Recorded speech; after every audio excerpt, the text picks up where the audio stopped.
बच्चों, कथनी और करनी यह जो चौथा एकम है उसके 2 वीडियो हमने देखे और ये तीसरा वीडियो है स्वाध्याय का वीडियो। इसमें स्वाध्याय के प्रश्नों की समझौती और व्याकरण की समझौती इस वीडियो में मैं आपको दूंगी।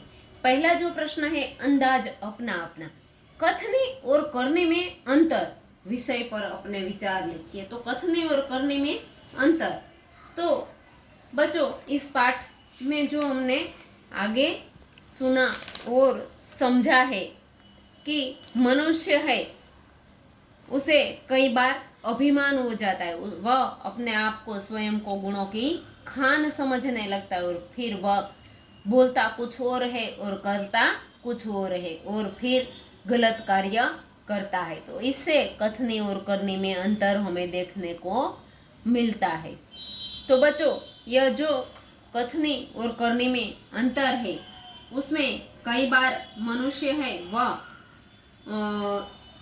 सज्जनों जैसी बोली तो बोलता है लेकिन फिर वह ऐसा करता नहीं। कोई व्यक्ति है वह सुविचार या अच्छी अच्छी बातें करता है लेकिन फिर वह वैसा करता नहीं। पर हम क्या कहना चाहते हैं इस बारे में, तो कि हम मानते हैं कि कथनी और करनी में एकता रखना यह बात वीरों, सज्जनों और बड़े बड़े लोगों का काम है। कथनी और करनी में उसी की एक हो सकती है। जो लोग सत्यवादी होते हैं, जो लोग निर्भय होते हैं और साहसी यानी कि कुछ भी कार्य करने की या फिर बोलने का साहस रखते हैं कि जैसा जो करते हैं वैसा ही वह बोलते हैं, तो ऐसे लोग हैं वह कथनी और करनी में समानता रखते हैं। लेकिन जो लोग डरपोक है, जो लोग कोई भी कार्य करने से पहले बहुत ज्यादा सोच विचार करते हैं या फिर जो लोग चरित्रहीन होते हैं वह कथनी और करनी में कभी एकता नहीं रख सकते। तो बच्चों यह कथनी और करनी में अंतर होता है। दूसरा जो प्रश्न है कथनी और करनी में अंतर विषय पर आपके दोस्त ने जो विचार लिखे हैं उन्हें पढ़िए। तो यह आपस में आपको करना है कि आपने जो लिखा है वह आप पढ़ेंगे और आपका लिखा वह पढ़ेगा। तीसरा जो प्रश्न है करके दिखाए, कोष्टक में दिए गए शब्दों को उचित क्रम में रखकर उदाहरण के अनुसार वाक्य लिखिए। तो यहाँ कोष्टक में कुछ शब्द दिए हैं जो हमें ठीक तरह से लिखकर फिर उसका अर्थपूर्ण वाक्य बनाना है। तो यहाँ दिखाया गया है कि फूल मना है तोड़ना, तो फूल तोड़ना मना है, यह एक अर्थपूर्ण वाक्य हुआ। तो इस तरह से हम कई वाक्य बनाएंगे। यहाँ मैंने वाक्य लिखकर रखे हैं। पहला जो उदाहरण के तौर पर दिया गया है वह है फूल तोड़ना मना है। फिर दूसरा है मैं हर रोज खेलने जाता हूँ।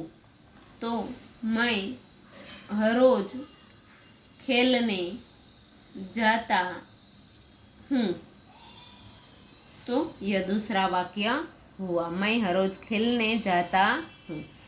तीसरा जो है सबको कथनी करनी में समानता रखनी चाहिए।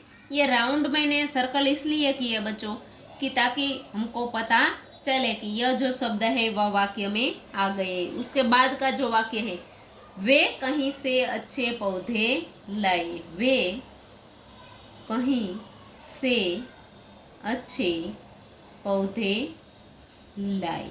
तो बच्चों इतने जो शब्द है वह ये 4 वाक्य में आ गए। ये जो 2 शब्द है वह कहीं मैच नहीं होते यानी कि उनसे अर्थपूर्ण वाक्य नहीं बनता।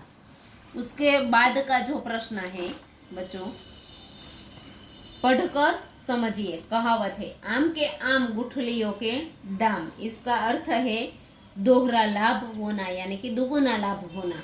जैसी करनी वैसी भरनी, ये एक भजन भी है कि जैसी करनी वैसी भरनी, यानी कि हम जो कर्म के अनुसार फल मिलता है। हम जो काम करते, हम अच्छे काम करेंगे तो उसका फल हमें अच्छा मिलेगा, यानी कि कर्मों के अनुसार फल मिलना। उसके बाद की जो कहावत है, साँच को आँच नहीं, साँच यानी कि सत्य।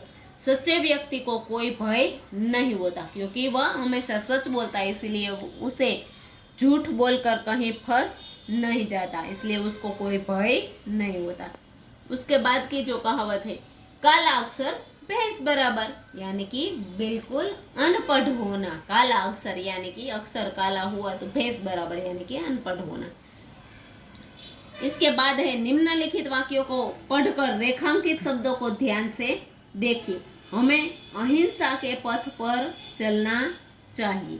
पहाड़ की चढ़ाई बहुत कठिन होती है। हमारे व्यवहार में विनम्रता होनी चाहिए। महात्मा बुद्ध ने शांति, दया और प्रेम का संदेश दिया। क्षमा वीरों का आभूषण है। तो यह जो शब्द है जिसके नीचे रेखा की गई, उपर्युक्त वाक्यों में रेखांकित शब्द यानी कि अहिंसा, चढ़ाई, विनम्रता, शांति, दया, प्रेम, क्षमा, गुण, दोष, यह सब शब्द है वह गुण, दोष, भाव, दशा आदि का हमें बोध कराते हैं। तो ऐसे जो शब्द होते हैं, ऐसे शब्दों को कौन सी संज्ञा कहते हैं बच्चों? भाववाचक संज्ञा कहते हैं। जो शब्द गुण, दोष, भाव, दशा आदि का बोध कराते हैं वे भाववाचक संज्ञा कहलाते हैं। अब निम्नलिखित शब्दों में भाववाचक संज्ञा के चौकोर पर सही निशान कीजिए, यानी कि सच्चाई और सच्चा। तो सच्चाई यह शब्द है, सच्चाई है वह भाव दर्शाता है। ऊंचा और ऊंचाई तो ऊंचाई शब्द। बचपन, लंबाई, अमीरी और बुढ़ापा, यह जो शब्द है वह भाववाचक संज्ञा के शब्द है, क्योंकि वह कुछ न कुछ भाव व्यक्त करते हैं। गंगा है वह व्यक्तिवाचक शब्द हो जाता है। निम्नलिखित वाक्यों को पढ़िए, रेखांकित शब्दों को ध्यान से देखिए। रेलवे स्टेशन पर लोगों की भीड़ रहती है, तो शब्द भीड़। बच्चों की टोली होली खेलने निकली है, टोली। सभा में कई लोग इकट्ठे हुए हैं, तो सभा। यह जो शब्द है, सारे शब्द है वह किसी समूह का ज्ञान कराते हैं, किसी समूह का बोध कराते हैं। तो उपर्युक्त वाक्यों में भीड़, टोली और सभा समूहवाचक संज्ञा कहलाते हैं। जो समूह का बोध कराते हैं उस संज्ञा को समूहवाचक संज्ञा कहते हैं।